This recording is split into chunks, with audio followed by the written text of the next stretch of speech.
So let's talk about whether plants can sense the environment. And I know just the last week or so, I read an article, I read a paper reported by MIT engineers.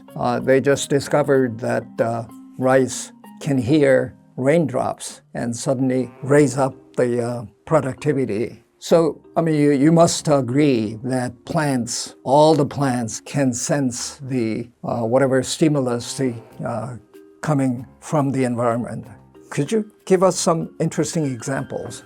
Absolutely. This capacity to sense auditory stimulus, to hear, so to speak, with big air quotes around hearing, but plants do possess the capacity to interpret sound signals because to them, sound is pure vibration. It's a physical stimulus.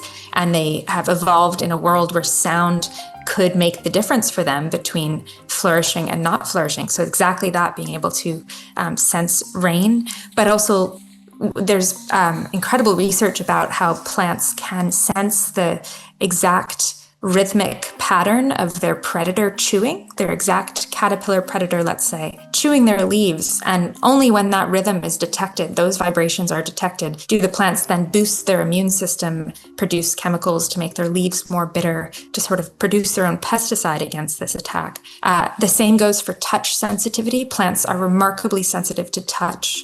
They are able to sense whether they're being brushed up against by an animal or sort of bent by the wind. They will immediately change, in many cases, change their growth pattern. I think one of the most amazing capacities of all is their capacity to sense changes in light. The ratios of red to far red light that are passing through a leaf are something that a plant uses to know whether they're being shaded by another plant or shaded by a cloud or an inanimate object. And then even farther grain, whether or not that plant shading them is, again, their kin. So all of this kin recognition that happens within plants, they're taking in all of the cues and putting them in a sort of hierarchy of decision-making, this decision-making matrix, and selecting the next best step for their life. So plants are highly aware of everything around them.